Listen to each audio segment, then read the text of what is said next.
Toneladang tilapia ang namamatay sa Taal Lake simula pa noong Biyernes.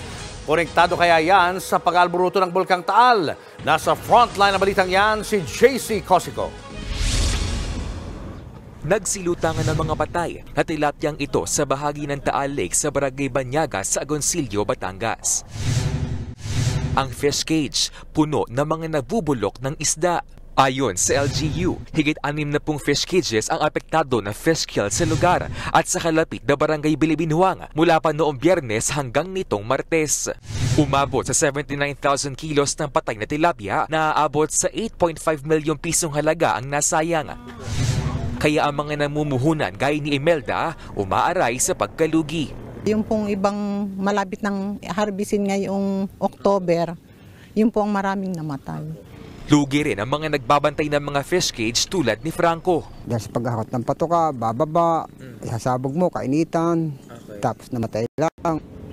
Ano kasakit po seryoso sa amin. Kami po ay sana po, kami ay sa kamatay naming isda ay kami matulungan.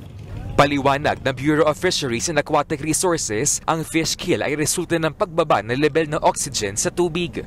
As check sa ating laboratory ay mababa sa 5 na level. Pag bumaba po yung level ng dissolved oxygen, mahihirapan yung ating mga isda, alaga sa paghinga. Kaya nagkakaroon po tayo ng fish mortalities. Sabi ng BFAR, walang koneksyon sa pag-aalburuto ng Bulkang Taal ang nangyaring fish kill dito sa Agoncillo. Marami rin daw dahilan ang pagbaba ng level ng dissolved oxygen sa tubig. Isa po nakita namin dyan ay yung pagbago ng klima. May iba-ibang dahilan pa tulad po ng pollution, halimbawa sa ibang lugar, kung kaya po nilang mag-early harvest na, mag-harvest na kaagad habang buhay pa po yung mga isda.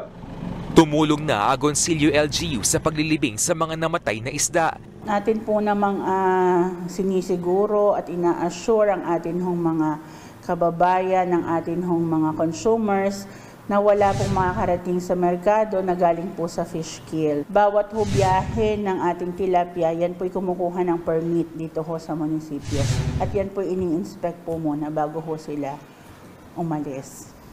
Handa rin daw silang ayudahan ang mga apektadong fish cage operator, lalo't isa ito sa mga pangunahing hanap buhay sa bayan.